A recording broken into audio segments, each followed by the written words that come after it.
When you follow money, a lot of people don't understand what you can discover. The blockchain is the coolest thing that's ever existed.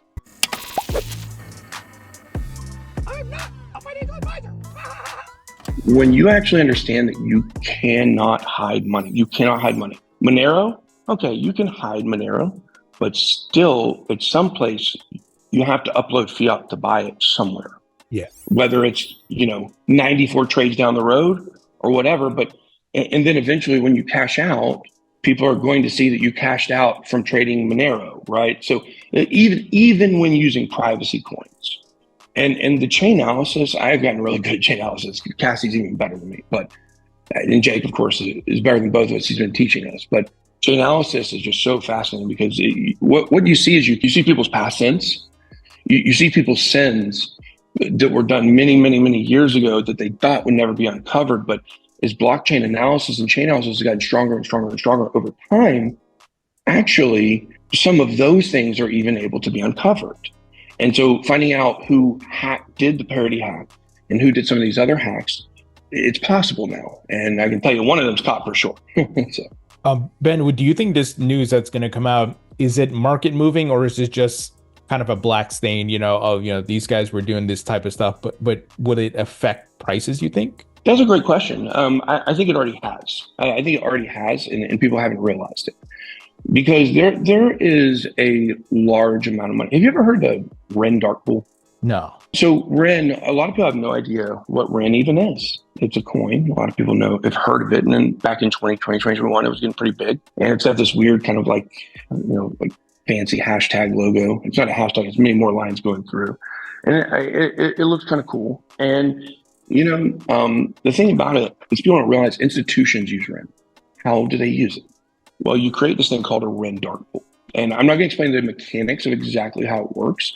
But what happens is you create the Ren that is in a pool that you put other coins into. And I believe you can trade it into anything if I remember correctly. But the pool, it gets covered by a cloud of Ren and you can't see inside of it. You can't see what is being traded. And it's it's the only actual true decentralized trading, other than peer-to-peer, I guess, that exists. It's private. You're able to hide what you're doing. And I believe, I'm not positive, but I believe you can even do it on exchanges that have massive amounts of Ren in whatever wallet you're trading in. I think. I don't know well enough, but a lot of people don't know that institutions actually use this to hide what they do. Institutions have been using Ren to cover up some things. And so when you look at a lot of this money that has been traded, that is being tracked, a lot of it has already been sold or has already been traced. And now people are, at this point, anyone who's connected to this, which is a massive amount of people, anyone connected to this that moves anything on the blockchain right now, they're putting themselves in jeopardy big time. And I think they know that. It would be much better to not touch any of this crypto that might be, traced back to these Ren dark pools and things. So, obviously institutions use them, but people can use them too. I talked to a guy, Samurai. I haven't talked to him in a while, but I remember when I was in the Bahamas and I did my space with on FTX when I was there at, the Albany. That was Samurai. It was his room he had set up that I was in there doing that with. And he was the first person who I ever remembered mentioning these Ren dark pools. And so when we came across a wallet that had a ton of transactions in it, we thought immediately it was an exchange wallet. It may be an exchange wallet. But I went back to the first transaction, which was 101,000 pages, 101,000 pages of 100 transactions on ETH4. I went back to the beginning. It was created with ETH because you have to have ETH to create. I think it is a ERC20, I believe. Don't quote me on that. But ETH was the first input into this address. And then it was Ren. And only Ren was put in for the first, I think, 6 or 7 pages. So that's 700 transactions or so, or 600 to 700. And then after that, it's all ETH. And it's very interesting the way that I believe what it does, it breaks it down into much smaller amounts and mixes those together in a way that's not considered to be money laundering, like a mixer, Tornado Cash or Railgun. Those are all connected too, but that's another story. A Disperse app, that's another one. Disperse app is one that imports money from Tornado Cash. So if you ever see Disperse app on Chainalysis, on like Arkham, you know it's connected pretty much to Tornado Cash. So, you know, there's a lot of these things that are connected, and they do similar things. But I think the Ren dark pools are actually not an illegal way to do it. So, you know, that's very interesting. But your question was, do I believe this is going to impact the markets? I think it may impact the markets in a positive way, I think, in a roundabout way. The first day stuff starts to break, I'm not sure what's going to happen. But I do believe that overall, this is going to be one of the greatest things that ever happened in cryptocurrency, because we are going to be removing so many bad actors. And then also, why was Jeffrey Epstein in the CFO?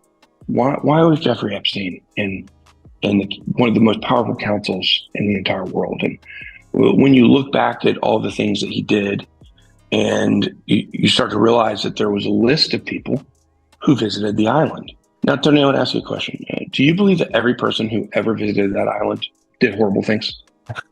It's hard to answer. I would say maybe it's 50-50, because it sounds like some people were tagging alongs for this and that, but who knows, you know? No, I think you're right. I think it is about 50-50. But here's the thing, Tony. Let me give you two people that were on the island. Chris Tucker, Oprah Winfrey. Okay, so one of them's got to be bad, one's got to be good, right? Like one's got to be bad, one's good, statistically here, right? But here's the question, Tony. Let's say it's correct. Let's say they both did go, and let's say one of them was involved in bad things and one of them wasn't. Which one was involved in the bad things?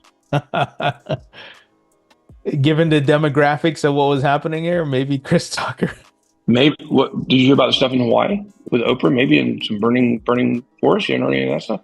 No, I haven't heard about that. Well, I don't know that this would be true, but you know, with that big fire in Hawaii that burned down so many houses and all that stuff, there were rumors that actually traced back to Oprah Winfrey wanting to buy that property. So what I would say is there are questions about both of those people.